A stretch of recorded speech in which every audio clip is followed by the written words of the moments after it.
Well, a great day of trading today. I was able to outline what I wanted to see the market do pre-market. It required a lot of patience and watching kind of a big move happen, but I didn't want to chase that. I wanted to wait for the pre-market move that I decided I wanted. And luckily, that's exactly what happened. I was able to execute a really good trade there. Very, very small drawdown for a nice execution. Let's get into the recap. Hope you're having a good day. Hope yesterday was good for you.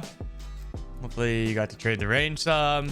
Nice little breakout to the downside that we had. Pretty big yoink. And then kind of a nice little rip back up. We got overnight highs currently at 54. Overnight low, or yesterday's low, excuse me, at 28. Overnight low sitting at 03. Overnight high sitting at 54.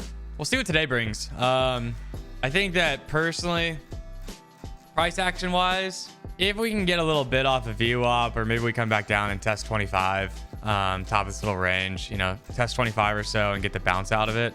Whatever the outcome is, in order for us to break 49 and then go test the overnight highs. So if we crack the overnight highs, then I think that we probably go test this 60 pointing control to 62 top of the range. In which case, then coming back down, I would be interested in potentially longing this.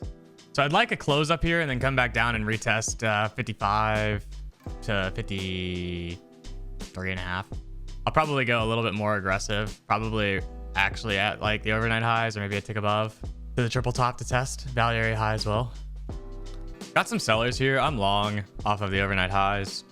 I would love to get in like 2 contracts in a situation like this, I think, and have one that kills at 60 and one that rides out.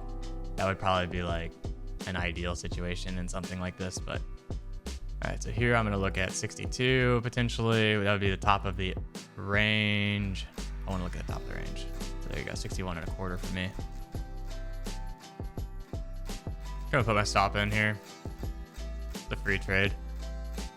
Comes back down into that. I'm not super interested. We're not really having a ton of buyers here either, so contemplating killing pretty soon.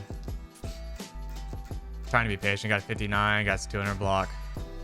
I mean, it looks like we want the top side here. 500 block at 59, and I'm out. Nice. That trade went exactly how I wanted it to go. It's exactly what I mapped out pre-market. It's the exact trade setup and trade plan that I saw and that I wanted, and I was able to execute it. And I took 2 ticks of drawdown. I think $25 a drawdown. I personally don't really want much more than that. The only thing that I would want more than that is what I was saying when I bought this, is wanting 2 contracts for having a runner. But unfortunately, like, I do want to go out level to level. So that's the only thing I wish I could have done differently, is have an extra contract, but I just don't have the buying power for that in this account yet.